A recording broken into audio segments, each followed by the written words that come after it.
Rusia no volverá a publicar los datos de producción ni de gasolina ni de diésel. Desde el pasado 30 de abril, estos datos se consideran secreto de Estado.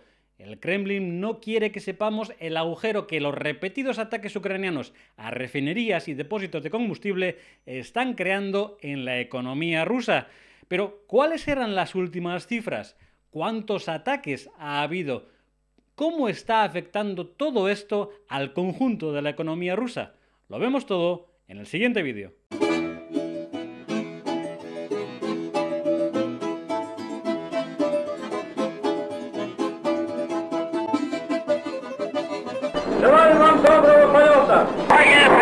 Bienvenidos a Crónicas de la Estepa Rusa, a vuestras crónicas, para saber hoy hasta qué punto los ataques ucranianos están haciendo mella en el conjunto de la economía rusa, sin olvidar además esos negros, pero que muy negros nubarrones que se ciernen sobre Rusia y sobre todo su entramado económico. Pero antes, y esto os va a sorprender, dar likes y dejar comentarios es gratis, completamente gratis.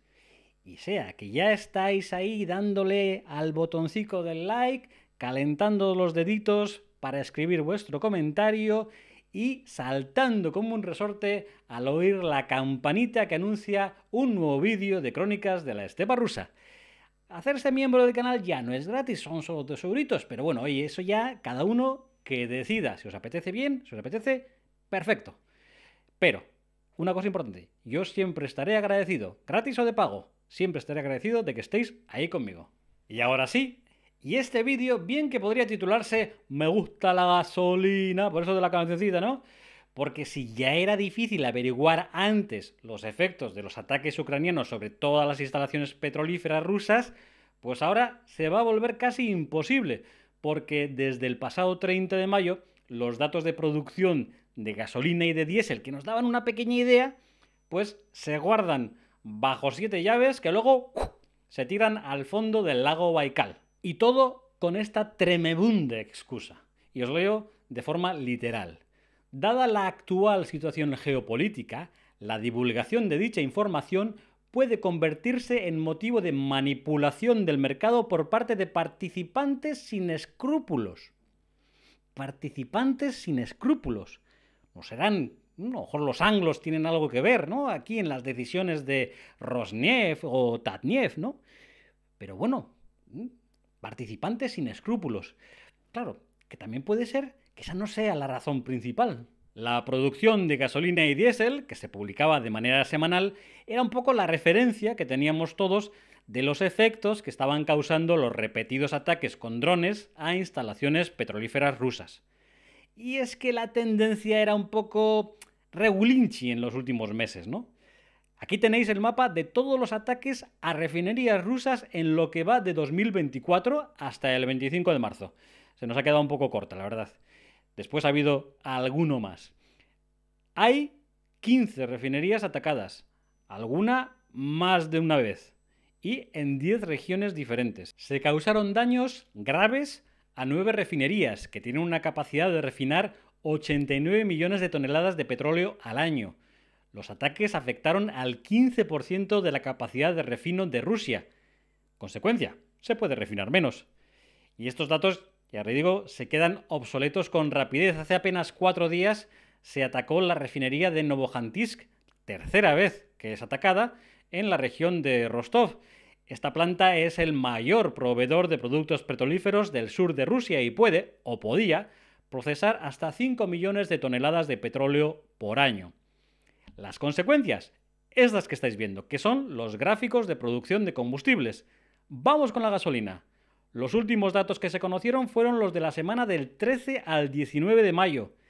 En esa semana, la producción de gasolina bajó 740.400 toneladas. La producción de diésel también bajó hasta 1.558.900 toneladas. Los dos índices marcaron mínimos desde principios de año. Esta reducción, es verdad, apenas se notó en los precios que pagaban esa semana los conductores rusos. Con estos recortes, los precios de la gasolina subieron un poquito. Por ejemplo, AI92 pasaron de pagar 50,89 rublos a 50,94 rublos por litro. Para la gasolina AI95 subió el precio un poquito, de 55,74 rublos a 55,79 rublos. Una subida apenas perceptible. Para comparar, os voy a decir los precios promedio de la gasolina que he encontrado esta semana en Moscú, tomando Moscú como referencia, ¿vale? Hay muchas zonas y muchas regiones, pero Moscú, como es el centro, pues es lo que tomamos. Fijaos, el litro de AI92 cuesta de media 51,14 rublos, que es un poquito más de esos 50,94 que os había comentado, y el litro de AI95 se paga a 56,62 rublos, que es también un poquito más de esos 55,79 que os había dicho. Desde principios de 2024, según Rosstat, la agencia de estadísticas rusa, el precio de la gasolina ha subido solo un 1,5%. Pero la razón de una subida tan baja es muy sencilla de explicar. El gobierno ruso había prohibido la exportación de productos refinados, con lo que los almacenes a lo largo y ancho de Rusia pues estaban repletos. Las reservas en refinerías y depósitos de petróleo ascendieron a 2,1 millones de toneladas de gasolina para motores y 4 millones de toneladas de combustible diésel. Y esto, como podéis imaginaros, no gustaba ni un pelo a las empresas petrolíferas rusas. ¿Por qué? Porque básicamente estas empresas petrolíferas con lo que ganan más dinero es exportando productos refinados. Y si no los pueden exportar, pues no ganan tanto. Entonces hay que compensarles. ¿Y eso cómo ocurre? ¿Cómo se les compensa? Bueno, pues aquí aparece de nuevo la figura de papá Estado con la carterita bien llena. Rusia tiene un sistema peculiar, y a ver si me explico, si consigo explicarme. A ver, digamos que los precios de la venta de la gasolina al por mayor tienen un precio fijado por digamos un límite, no un precio, sino un límite fijado por el gobierno. Vamos a ponerlo X, ¿vale? Si las empresas petrolíferas venden sus productos al por mayor a más de ese precio, pues no hay ningún problema porque, digamos, el mercado se rige solo, ¿no? Pero si las empresas petrolíferas, por las condiciones que sean, por las circunstancias que sean, no son capaces de vender por más precio de ese límite X, entonces la diferencia entre el límite y el precio al que pueden vender las compañías petrolíferas lo paga el gobierno. Es decir, esa diferencia la paga, digamos, lo que pierden las empresas petrolíferas lo paga el gobierno, les compensa de esa manera el gobierno. Por tanto, mucha de la gasolina que se ha venido consumiendo en los últimos meses en Rusia está subvencionada por el Kremlin. De esta forma, las empresas no pierden mucho y los ciudadanos no notan cómo sube el precio de la gasolina. Es de cajón, si no se subvencionara, el precio de la gasolina se dispararía. Desde septiembre de 2023, el gobierno ruso ha venido subvencionando la gasolina. Para que veáis cuánto dinero se ha gastado el Kremlin en subvencionar los combustibles. En marzo de 2024 se dieron a las empresas petrolíferas 164.400 millones de rublos. En marzo. En abril subió la cifra, ya eran 187.200 millones de rublos. Y en mayo, 201.700 millones de rublos para compensar a las petrolíferas. ¿Veis que cada vez es más? Cada mes un poquito más. Cada vez el agujero en las arcas del Kremlin es más grande. Por esta razón, el gobierno ruso ha levantado temporalmente el veto a la exportación de productos refinados, a ver si así tranquilizaba un poquito a las grandes empresas. Pero ojo, es un levantamiento temporal, porque a partir del 30 de junio vuelve otra vez el veto a la exportación. Casualmente, cuando empiezan las vacaciones de verano, empiezan los grandes desplazamientos y la demanda de combustibles en el mercado ruso es mucho más grande. O sea que a partir del 30, prohibido volver a exportar productos refinados. Esto es como esos circuitos que se hacen con piezas de dominó, que tiras la primera y van cayendo todas una tras de otro.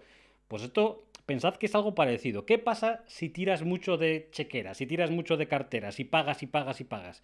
Pues que se te hace un agujero en la cartera. Y eso es lo que ha pasado a Rusia. El déficit previsto, pues, al garete. La previsión de ingresos por petróleo y gas se redujo en 519.000 millones de rublos.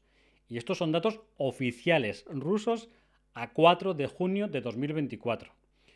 La razón de la bajada, pues básicamente es que se ha recalculado el precio de venta del barril de petróleo más bajo de lo que se hizo en un principio. Se hizo este presupuesto para 2024 pensando en un barril de petróleo que se vendía a 71,3 dólares el barril. Y ahora lo han ajustado porque temen que el precio del barril sea de 65 dólares. Además, la guerra barata, como lo que se dice barata, pues no es barata. Y los gastos se han disparado un poquito.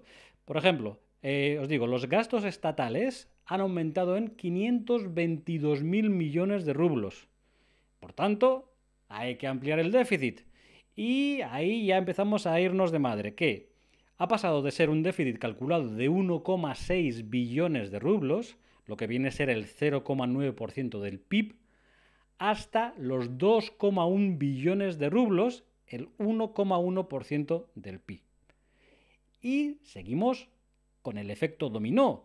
Si el agujero en mis arcas se hace más grande, necesito dinero. ¿Y cómo consigo dinero? Pues recaudando más. ¿Cómo recaudo más? Subiendo los impuestos. Y sí, esta también es una de esas promesas incumplidas de Putin. Esta es otra de las promesas que entran a la lista de esto no iba a hacerlo, pero lo hizo. Porque sí, Putin siempre juró y perjuró que no iba a tocar el sistema impositivo ruso porque, bueno, tiene unas tasas realmente muy atractivas. ¿Qué pasa? Pues que se le ocurrió empezar una guerra. Y entonces tenemos como resultado que tienen que subir las tasas. A la gran mayoría de los rusos esta reforma fiscal no les va a afectar, básicamente porque ya son pobres como ratas de serie, ¿no? Según los datos del Ministerio de Finanzas, esta reforma va a afectar solo al 3,2% de la población rusa, unos 2 millones de habitantes. Hasta ahora había dos tipos impositivos. El 13%, que era, bueno, prácticamente para todo el mundo, y a los que ganaban un poquito más les aplicaban un tipo impositivo del 15%. Con la reforma se crean nuevos tramos que llegan hasta el 22%.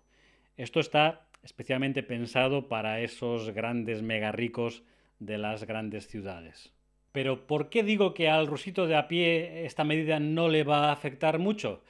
Pues porque para empezar a notar la subida deberías ganar más de 200.000 rublos al mes, cosa que para muchos rusos es un sueldo soñado, ¿no?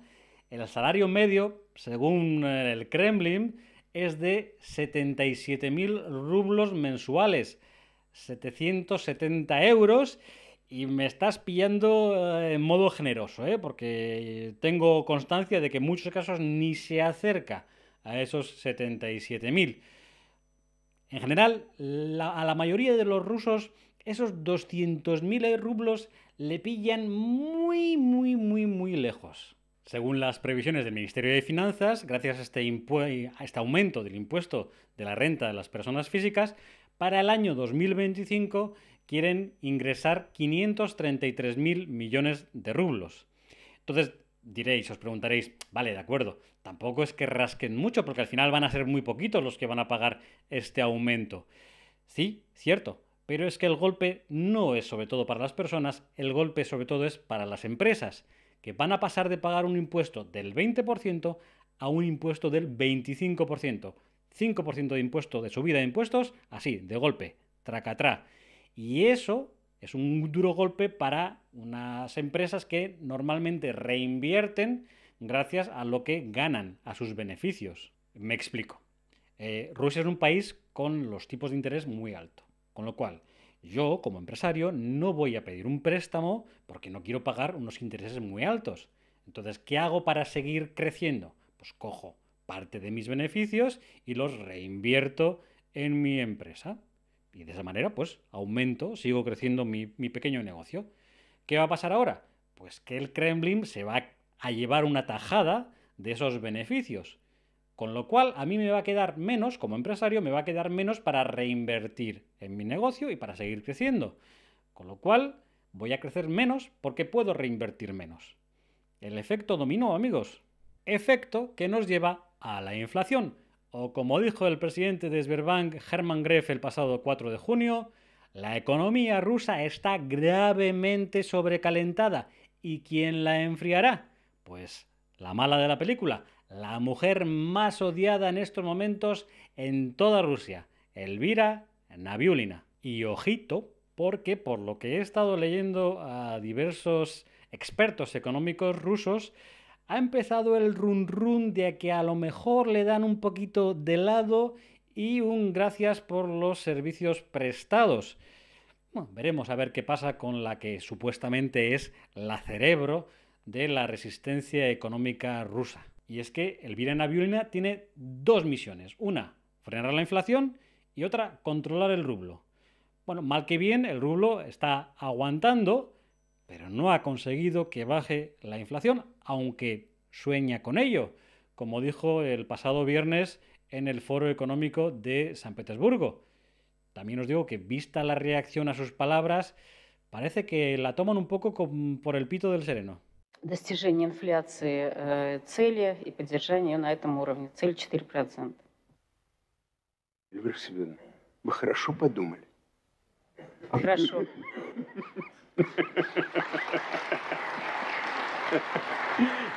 Y aunque se preveía una subida de tipos para este pasado viernes, al final los expertos han fallado y la tasa del tipo de interés se ha quedado en el 16%.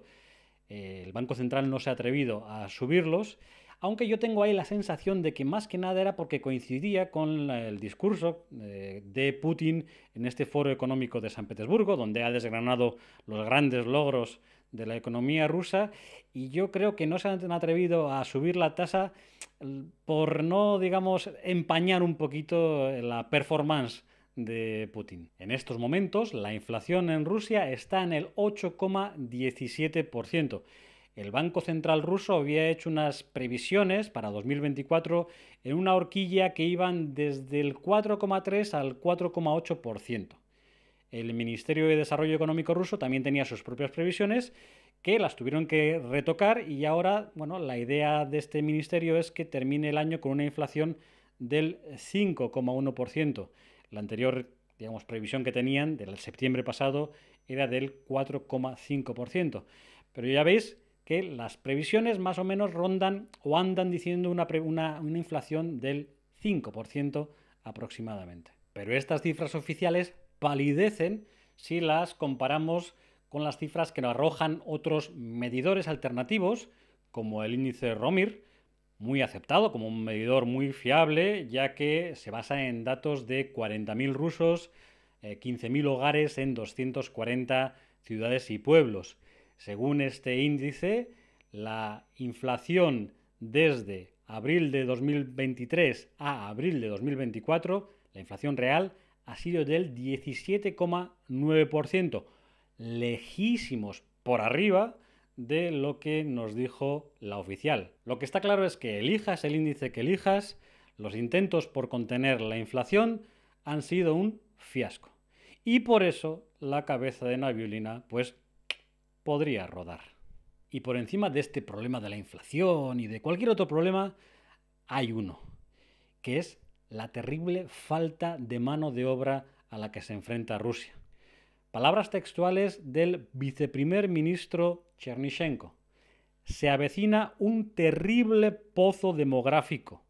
La escasez de mano de obra será de 2,4 millones de personas en 2030. No sabemos qué hacer. ¡Capachao! Pues mira, Chernyshchenko, te lo voy a decir muy clarito. Dale las gracias a tu jefe, dale las gracias a Putin, porque entre los que se fueron al iniciarse la guerra, los muertos, los que resultaron heridos y ya son una carga para el Estado y además son inservibles en el mercado laboral, los inmigrantes que decidieron salir por patas de Rusia porque tenían miedo de ser llevados al frente, los sueldos que tienen que pagar los empresarios a los trabajadores para mantenerlos en su puesto de trabajo, a lo que se paga a la gente para que se anime a alistarse y vaya al frente y muera allí. Bueno, pues ahí tienes el cóctel perfecto de una inflación salida de madre y una terrible falta de mano de obra. O sea que, gracias Putin. En definitiva, y esto creo que ya os lo dije en un vídeo hace no mucho tiempo, no os quedéis en esa cifra que van a repetir todos como un mantra. El PIB ha crecido un 5,4%. A ver, primero, ya no es un 5,4. De enero a abril es un 5,1. Que la economía rusa crece como ninguna en el mundo occidental. Que somos la economía más fuerte del mundo. Acordaos que los tanques no se comen y a la larga son indigestos, que no pasan ni con agua de fuego. Si la economía rusa fuera tan bien, ¿por qué ocultar, por ejemplo, estos datos de la producción de combustibles? ¿Por qué ocultar tantos y tantos datos como nos ocultan? No hay que ser ningún economista de Harvard para darse cuenta de que si tú ocultas datos es porque no quieres que los conozcan, y si no quieres que los conozcan normalmente es porque las cosas no van tan bien como te gustaría que fueran. Sobre la economía rusa se están formando negrísimos nubarrones que prometen terminar en una tormenta perfecta que puede llevarse todo por delante. Espero que os haya gustado, espero que haya sido interesante. Nos vemos en el próximo vídeo de Crónicas de la Estepa Rusa. Das vidania.